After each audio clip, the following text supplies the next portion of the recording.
All right, it looks like we have contact over on the 15-minute side. Good morning, Liz. What's happening? And just waiting for some traction over on the YouTube world. There we go. You can see my face. I'm just staring at you now, but in reality, I'm really talking. And it's because there's a time thing. What's going on? Is that my friend Denise? Is that you, Denise? Real Catalyst? Is that you? If so, it's good to see you.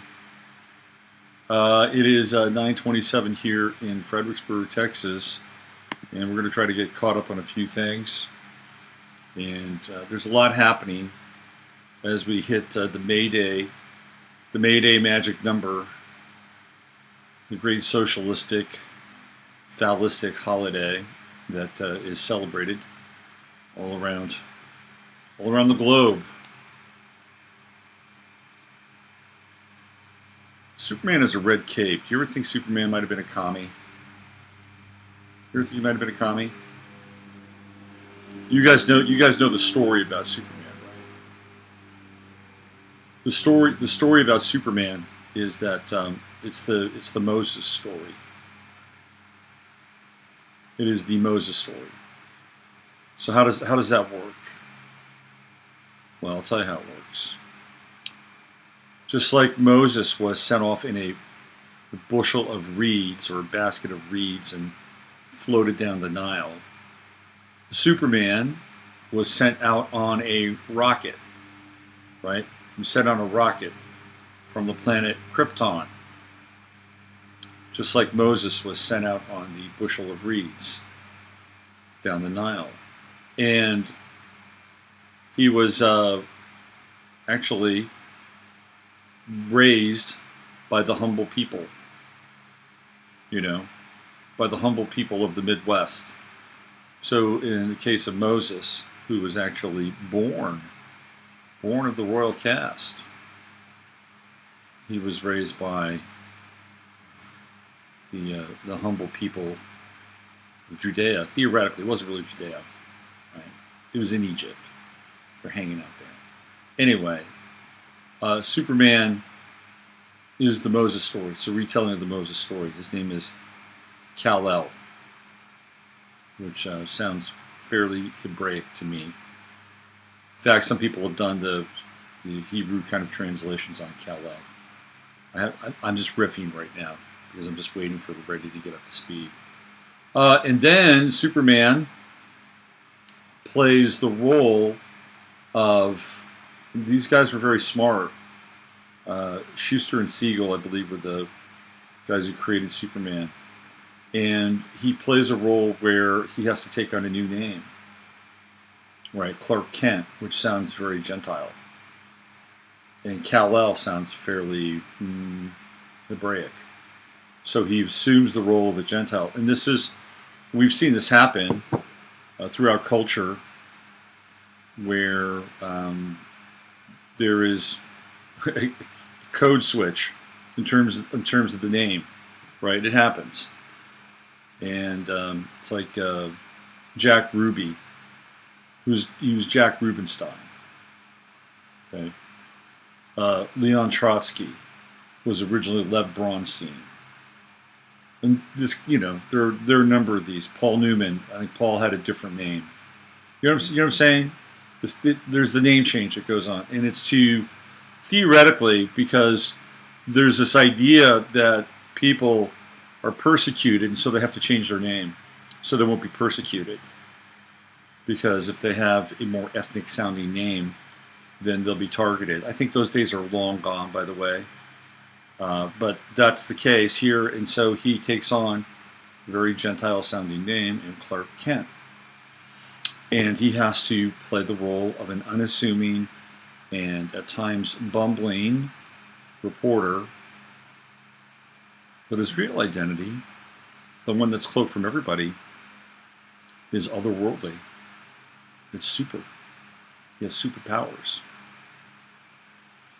So that's the story of Superman. It is in some ways the story of the evolution of the modern Jewish assimilation with a little bit of the Moses story thrown in for good measure. Isn't that interesting? And there's only one thing. There's only one thing that stops Superman. It's kryptonite. What color is kryptonite? It's green. Kryptonite is money.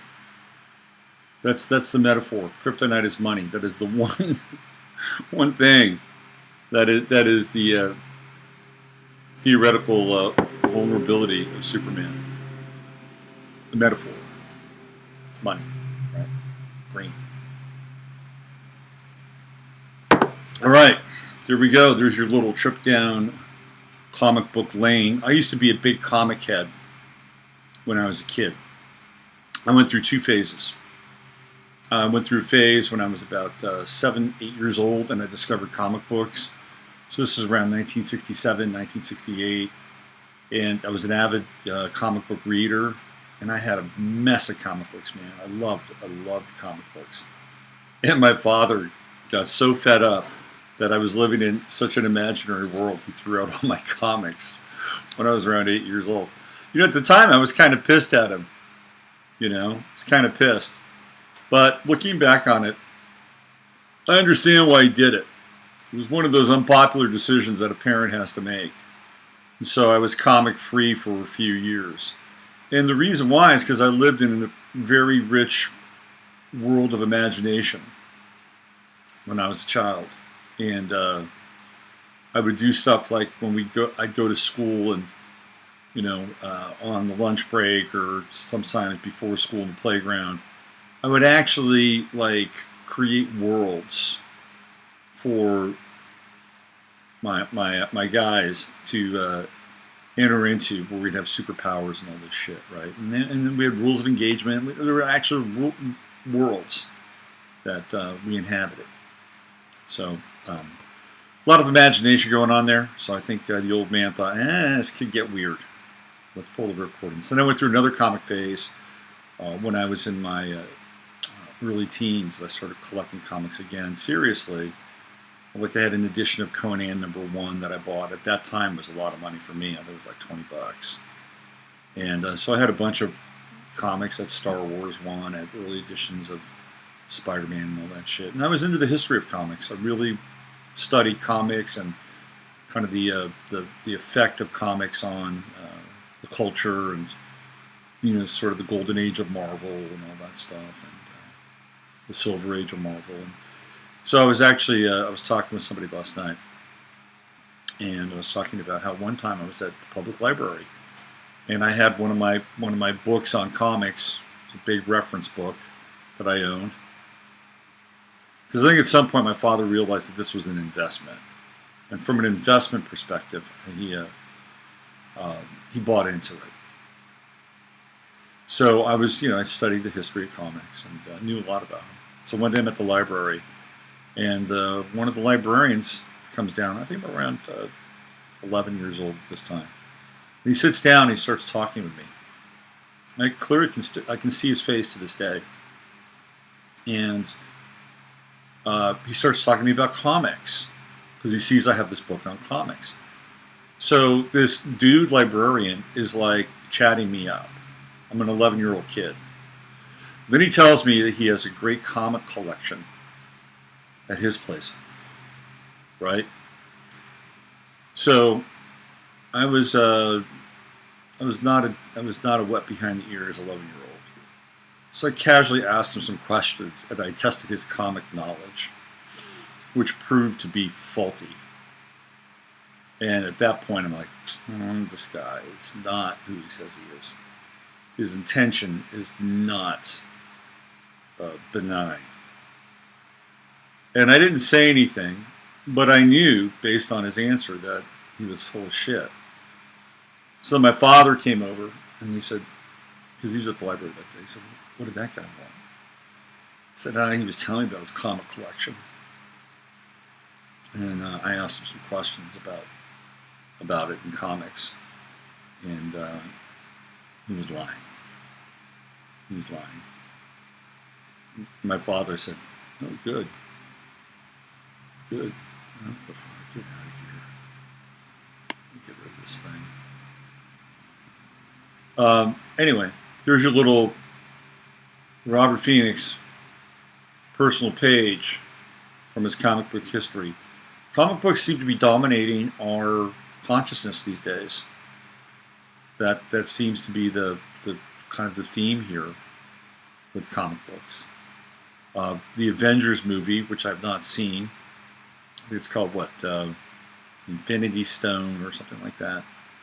I do want to see it, not because I have a real craving for comic book films, but I think culturally, there's some interesting, probably symbols in there, some interesting themes, some hidden in plain sight stuff. So I'm probably going to see that this weekend, just so I can report back to you. Making huge amounts of money at the box office, and there seems to be an overwhelming acceptance of comic books and superheroes in our culture. Probably more so than ever before. And I think what happened was that the technology had to catch up to the medium.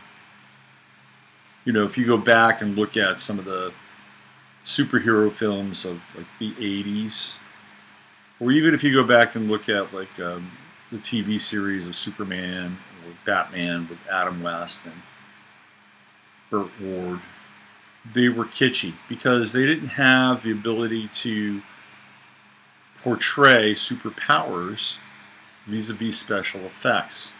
This wasn't really happening, right?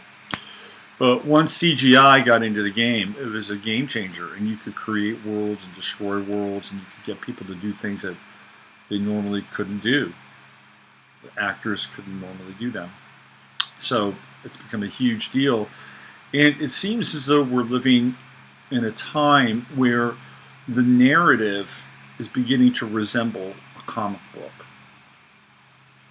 I mean, if you think about this, right? Let's just look at what happened a month ago. A month ago, Brendan Tarrant went into a mosque in New Zealand and portrayed himself as a first shooter kind of video game player in a very bizarre sort of CGI styled shoot 'em up in the mosque, replete with the soundtrack too, by the way. Right, there were songs that were being played. There was the song that was playing on the car stereo as he went in. Right, there were two songs playing on the way out. The last song, of course, was "I'm the God of Hellfire." So we have it's like a movie. We were watching a mini movie in a lot of ways. And so we have that event, and then a month later to the day, we have this event in San Diego, which I'm going to talk about. And to the day, right? Now last night we had another event, which was in Charlotte, North Carolina, and I've been trying to get a hold of Steve and Chris. Hold on a second.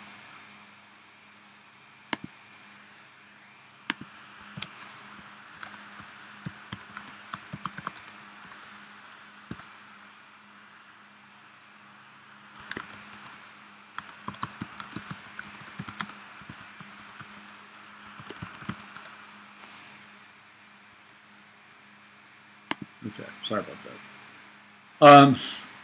So, I've been trying to get hold of Steve and Chris, and I haven't gotten an email back from them.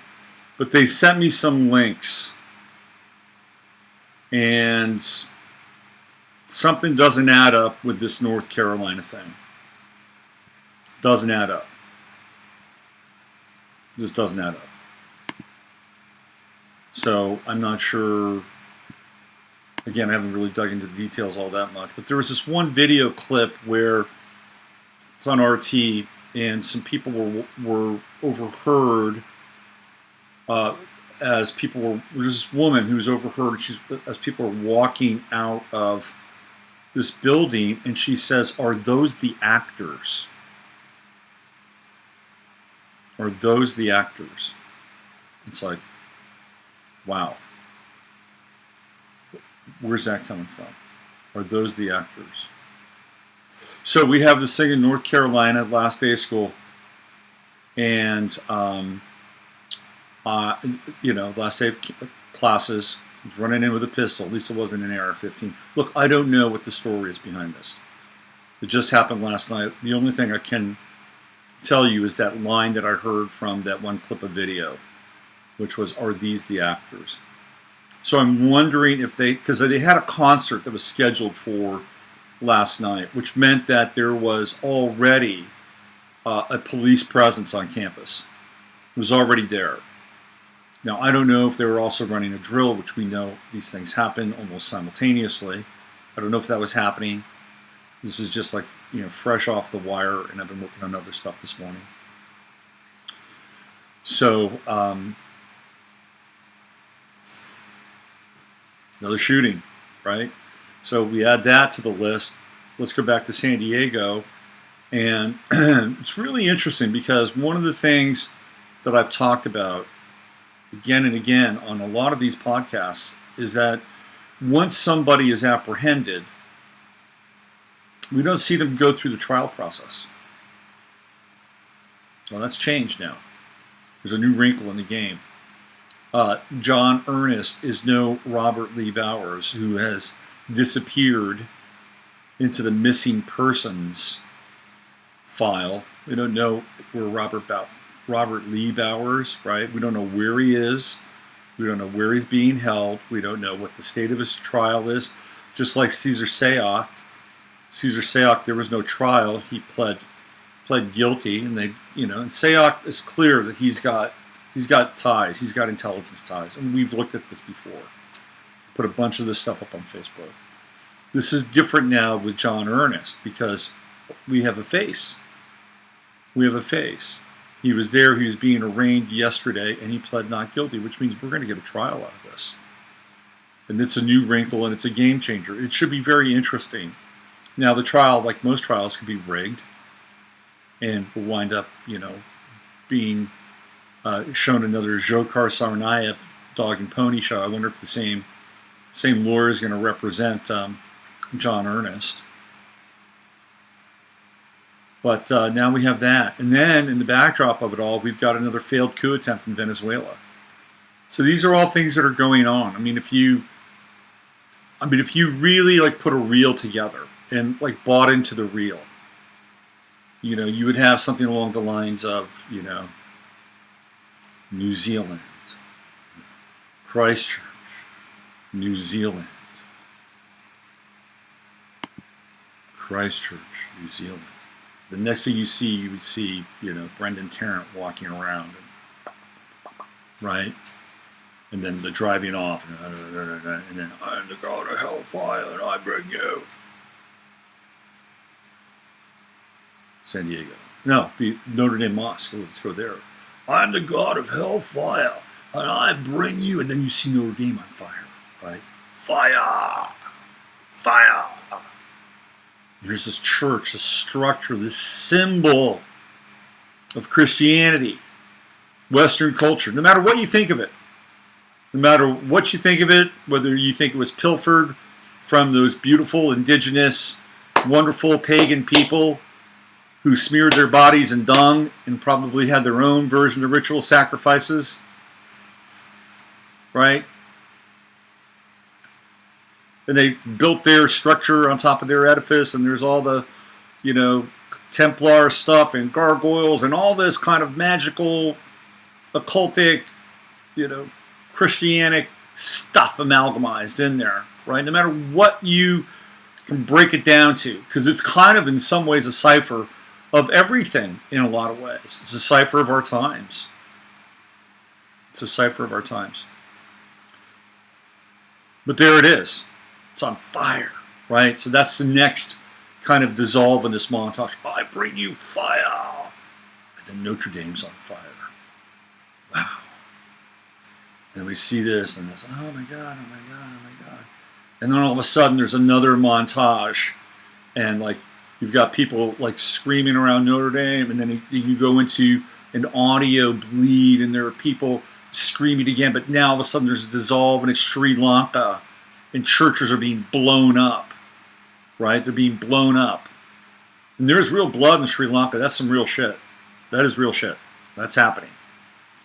And then it's like, you know, the ticker tape, the news thing, you know, again, cut, all these different places in Sri Lanka, people crying. And then all of a sudden, there's another dissolve. And this other dissolve is, you know, the rabbi, you know, with his hand and, you know, talking about how this woman is dead, but he's so moved by the Spirit of God that he's just got to continue to do this sermon, whatever it's called. Right? And then there were people who were like talking about how they did this and they did that, and I took them and I ran with the children. How many children were there? Oh, there were 25 children. And I got them out. Right? And then all of a sudden it dissolves and you see a bunch of children and they're running down the streets of Caracas. Right? And then there's like stuff going on. You know. And you see all the mayhem and the chaos in Caracas. You know, and then, you know, it dissolves from, you know, some of these, you know, quote unquote revolutionaries being led away, and it dissolves to University of North Carolina, Charlotte, and there's the guy being led away. And people saying, well, yeah, we were there, it was the last day of class. Think of that. Think of that as a real. Right? Connect all those things up as a real. That is some end times content. That is some hyper meta content that could easily be part of a trailer for a superhero film. Who's going to come in and save the day? Superman, Batman, Iron Man, the Avengers, the X-Men, Captain Marvel. Who's going to come in and save the day? Because what they're creating is they're creating, in many ways, a comic book script. And all these events are like panels that are on pages, and you just turn from page to page to page to page. And the problem is that there's no resolution. That each conflict or each conflagration, each event, whether you believe it's real or not, psychologically operated or not, false flagged or not, becomes part of this kind of ongoing narrative. And we're just on to the next one, and on to the next one, and on to the next one. And it's got it, and it will take a toll on people. I'm telling you, there's going to be a point coming soon where people are going to reach that tipping point. They're going to reach the tipping point, and they're going to beg. They're going to beg for this chaos to end. And it's not the fact that people are losing their lives, theoretically, or people are getting wounded or getting hurt, or certain people are being persecuted. No, it's going to be the chaos. That's what's going to drive people over the edge, because people just want to get on and live with their lives. They want to live their lives. Well, that's over. We're not in that time anymore. We're not in that time. And a lot of people are trying to figure out what the hell to do. How do you get through this? Well, some people are going to go to the side where it's like, okay, whether they know it or not. Here, let me give you just a little bit of a metaphor. Okay, let's say, for instance, there's a family, and there's a mother and a father, and they're splitting up, and inside that family, people, right? There's kids, and they're old enough to kind of know what's going on. Let's say teens plus, right? And let's just say, for instance, one of the members of the family controls more money, controls more purse strings, could have more of an influence on material purchases, goods in the future moving forward. There's a pretty good chance in most cases, and let's say it's not even close. Let's say it's not like 60-40. Let's say it's more like 90-10. Where are people inside that family going to side on? Unless they are wide awake and they're not swayed by kryptonite, they're going to basically choose, whether they're aware of it or not, the person who is going to be able to provide for them, who's going to be able to give them whatever they theoretically want or need. That's what happens.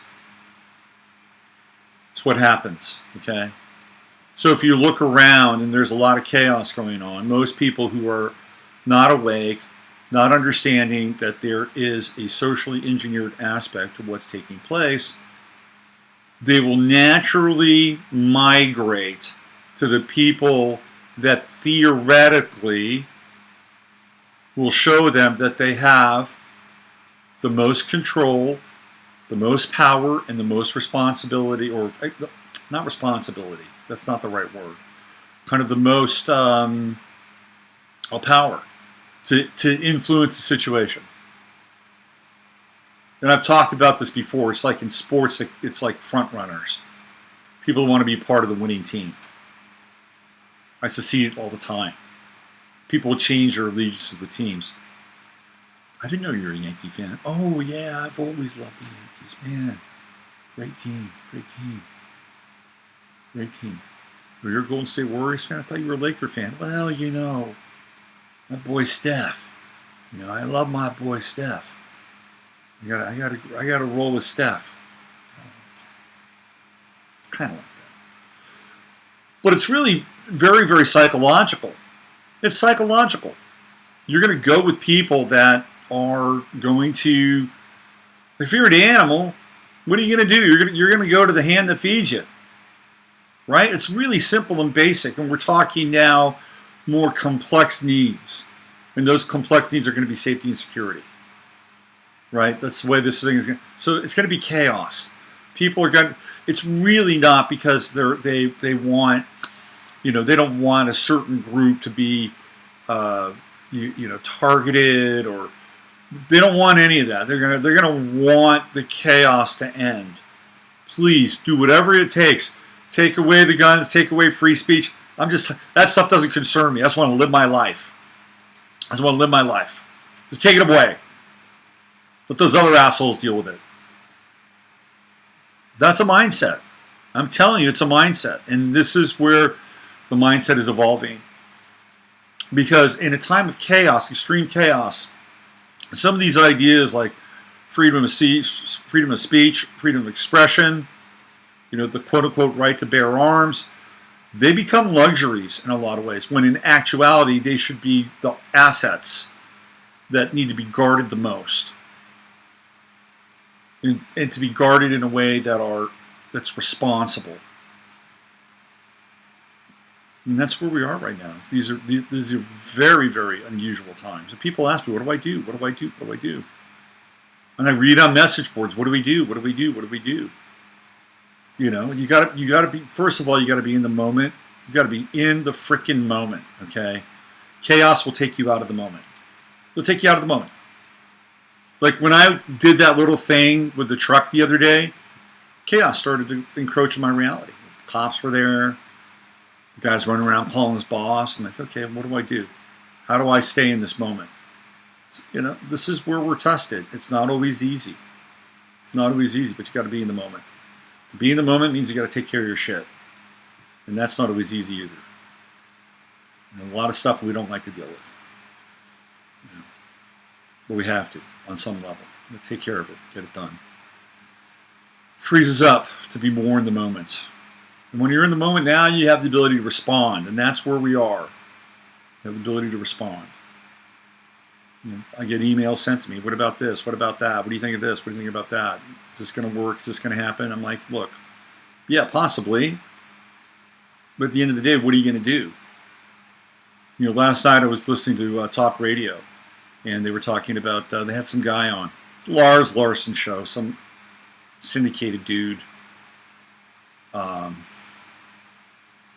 I guess he's out of Vegas. He's, you know, kind of on the conservative side of things, conservative talk radio, which isn't really all that conservative. I listen to these guys, and most of them are party line tow boys, and tow girls. There's very little radical departure. There's talking points. You stay within the talking points. you show enough outrage towards the Democrats and how they're screwing Trump over, and mention Ocasio-Cortez and how she's an idiot, maybe every 45 minutes or so, and you're in. That's it. You got your talking points.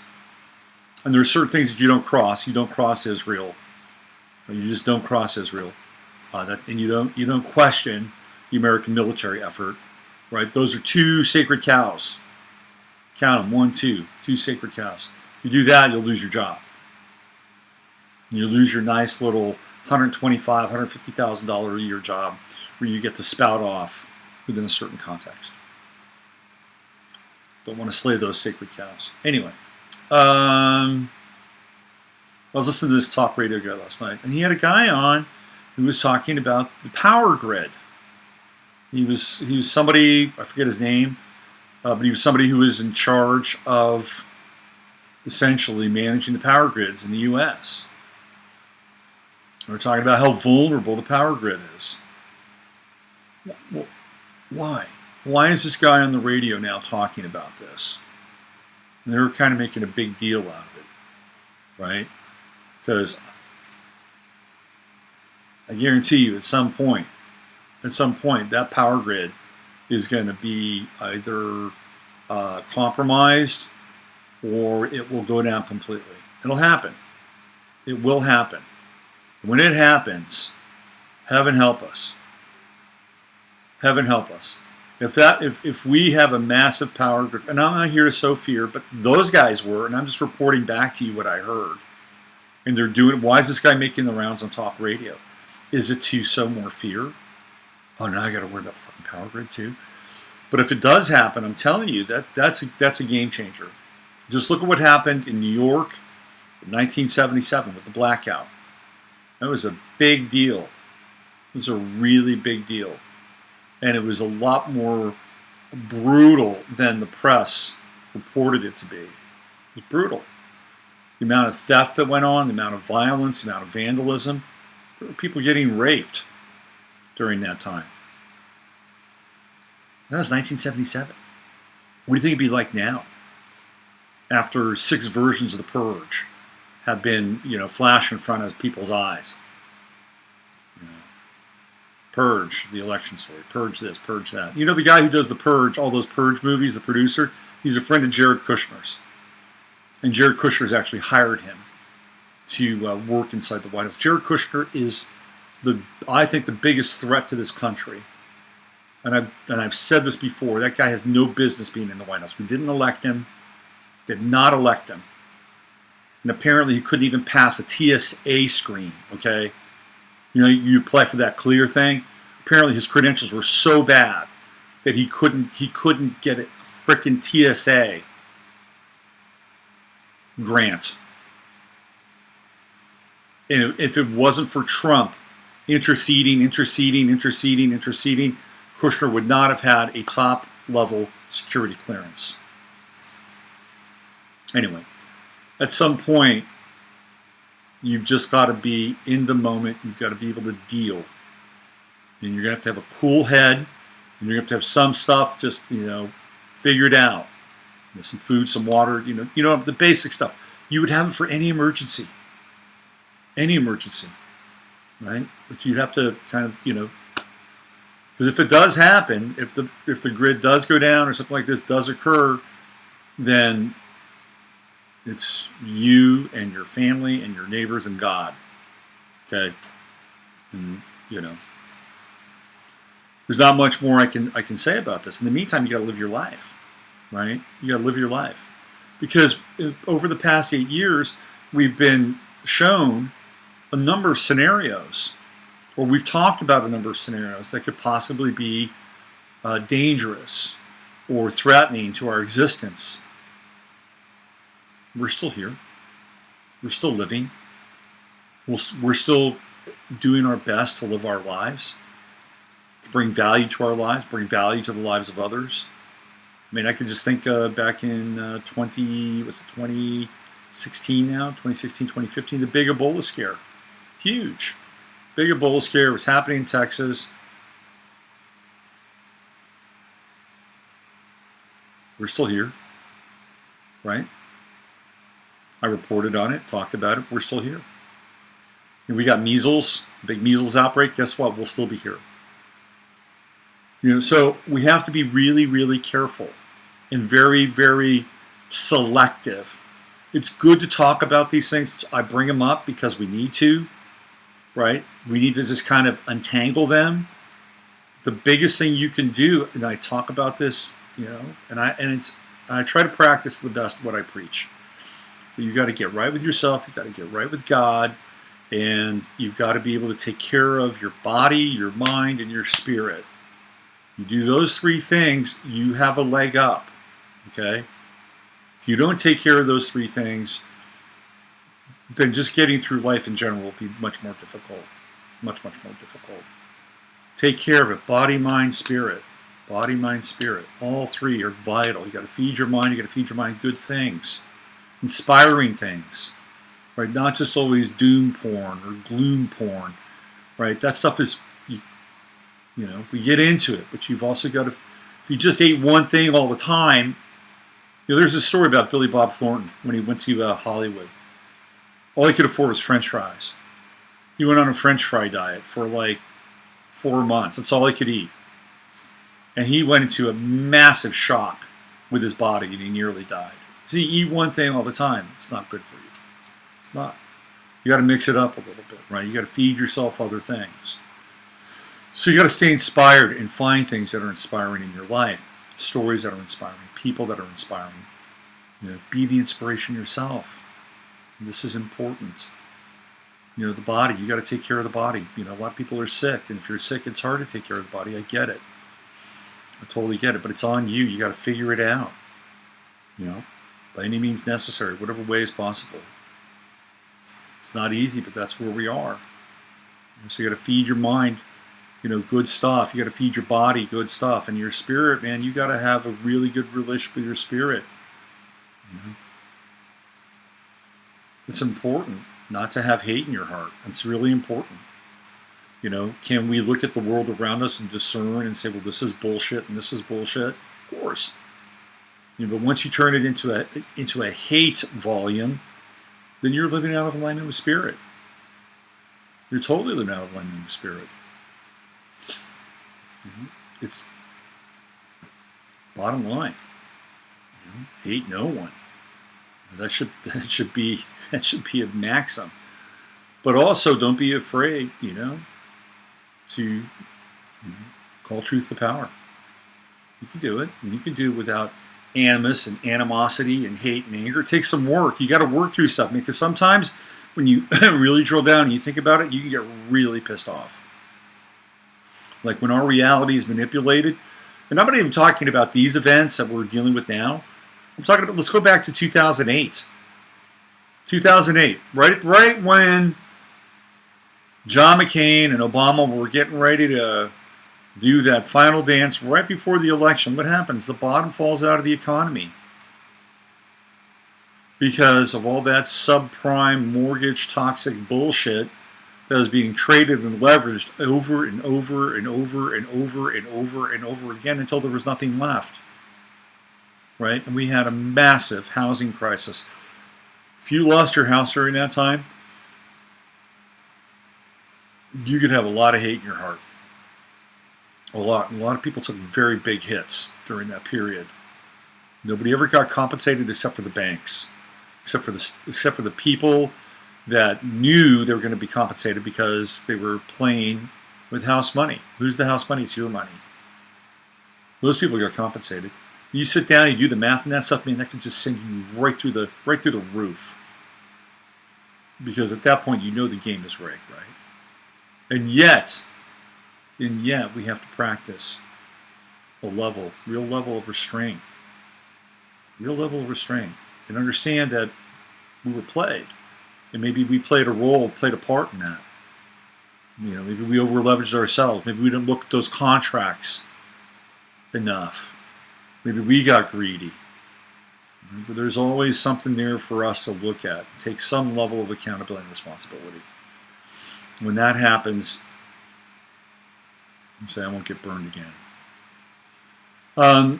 So, some interesting stuff with the San Diego thing. Just pointing it out. A few things. We know now that he's going to stand trial, and I said this has really been one of the big holes in the game of these events, is that, you know, we never see, like even with James Lee Holmes, the guy was, you know, he was a basket case. He looked like your typical MK Ultra basket case. This kid looks different. He's clear, square jawed. John Ernest, he's the All-American boy. He's a nursing student. He's got a 4.31 GPA. He plays the piano. He comes from a fine family. Here's some anomalies with that. He bought his gun a day before his shooting. Okay, a day before. In California, there is a 10-day waiting period. If you buy a gun through a regular gun seller, there's a 10-day waiting period. How did he get that gun? That day. And by the way, this is a guy that's never shot a gun. He's never shot a gun. He never owned a firearm. There's no record of him owning a firearm before he went out to make this purchase. Do you know how hard it is to basically master a firearm in 24 hours? There was no indication that he went out and did anything. And theoretically, the gun jammed. But that 10-day waiting period is a really important thing to wrap your head around. It's a 10-day waiting period. Didn't happen. How did he get the gun? Question mark. Just things to think about. But just before you swallow everything whole, think about some of these things. And what about the manifesto? I was going to read some of the manifesto today. The manifesto sounds like a freaking college thesis. You know, and now every time now we've got to have the manifesto. Got to have the manifesto. Let me write that manifesto. That Brendan Tarrant's manifesto was pretty damn good. Brandon Tarrant's is pretty damn good. Maybe I need to write a better manifesto than that. I'll show that guy. I'll show him who the more passionate, thoughtful, insightful terrorist is. My manifesto is going to kick ass, man. I'm going to talk about my family's heritage and where I came from. And I mean, I read this thing. It's like, who the fuck thinks like this? Right? What 19-year-old thinks like this? All of a sudden, he got flipped. He got flipped, man. You read something about Adolf Hitler, and he got flipped. I mean, the whole thing is really weird. But the good news is we get to watch it unfold before our very eyes. There will be some kind of trial. And a lot of times with trials, there are some interesting errors that come to the surface. But we're not done. We're not done. This is going to continue to go on and continue to unfold and continue to unfold and continue to unfold. We are now in the rinse-repeat cycle. Rinse, repeat, rinse, repeat, rinse, repeat, rinse, repeat, until finally people will throw their hands in the air just like they did in Charlotte. You can see the students with their hands in the air. We surrender. We give up. Please, take our guns. Take our freedom of speech away. We promise. We promise not to say anything bad about anybody. That truth stuff. We'll all do a collective Alex Jones. Oh, that truth stuff, forget about it. That's not that big a deal. Here, take my knives too. I got a couple baseball bats over here. You know, take them as well. Is there anything else? I got a screwdriver. You have that. You give it all away. Okay, can we just go on live our lives now? Can we just live in peace now? You got everything you wanted. You think that's going to happen? That's just the beginning. That's just the beginning. You take away the power to speak freely, to express ideas. You take that away, and you take away, I don't own a gun. I don't own a gun. I'm honest about that. But I support the right for people who do. It's in the Constitution. I get it. You take that away, a little tiny, tiny bit of leverage. A little tiny bit of leverage. Take that away, you take free speech away, what do you got? You got nothing. Nothing. And there are people who would advocate that. We don't need that. We don't need these things. Why do we need these things? As long as we live good and honest lives, and we build our society on a platform of trust, and everybody trusts each other. Oh, good, Good. Yeah. Oh, you gotta have some discernment here. All right, let me check in on what's going on with you guys in the chat room. Remember the blackout? Fun and funny, not so funny. I was watching that Purge movie last week. And where do I live? New York. Working on staying creative. Good. Explain symptom. I would like to hear that. Symptom. Oh, women cheat too. It's a symptom, and its causes. Oh, we got oh, there's BB. Got a nice little conversation going on in there. Got to go. Hearts open. Heads up. More BS for the child killing cults. April 15th through May 1st. Blood sacrifice way past sloppy. What else? Yeah, a lot of nice words in there for BB. My health's improved. Yes, sunshine to you all. Right on. Hi, Scoobs. Nice to see you. What else do we have here? Let's see. Get a water, Bob. I watched the Goldbergs about it. No, TV. Laughter keeps me going. Laughter is crucial. Plus, a sense of humor can save lives. Let's see what else we have here. We got solar flares. Watching the Watchers. Good. What else is happening? How about on the other side of things? The other side of the world, also known as the 15 Minutes of Flame side. Oh, Brandon says, don't forget the assault weapon spatulas. Oh, that's right. That's right. The mind control MK variety is embedded in higher education. Brandon says, you wouldn't want to be a stupid regular run-of-the-mill terrorist. It's all about the manifesto. That's right, man. Got to have that kick-ass manifesto. That's really important. Very, very important. Whose manifesto? You know who really set the bar pretty high with the manifesto? Was Ted Kaczynski. That guy had a badass manifesto. No, I'm just kidding. So that's where we are, boys and girls. It's another day in the neighborhood, and I just wanted to get some of that out in the open, and keep things on the positive. On the positive side, on the positive tip. I think that's it's an important thing to do. Let's see, how long are we going for today? I don't want to. I need to have my. I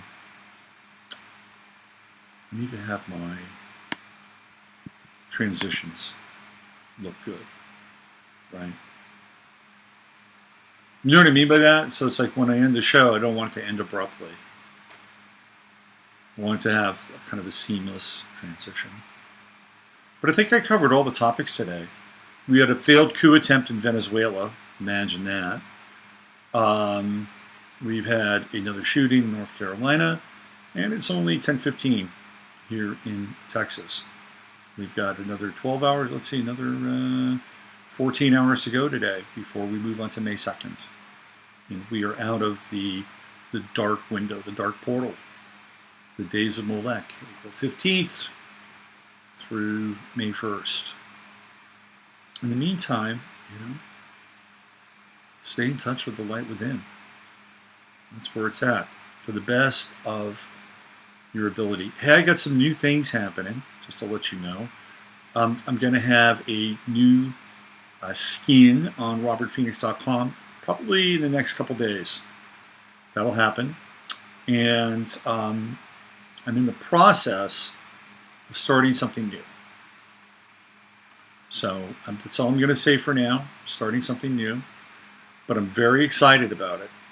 I haven't been this excited about a project since I started my website back in, really in earnest. There's that word, in earnest. 2009. So I'm very, very excited. I'm psyched about this new project, this new idea. And it's going to, I think, allow me to maybe have a bit of a broader reach and be a bit more creative. I won't be giving up this. I'll do this every day. I will not give up robertphoenix.com. Once I get the new skin up, I'll have more writing going on over there.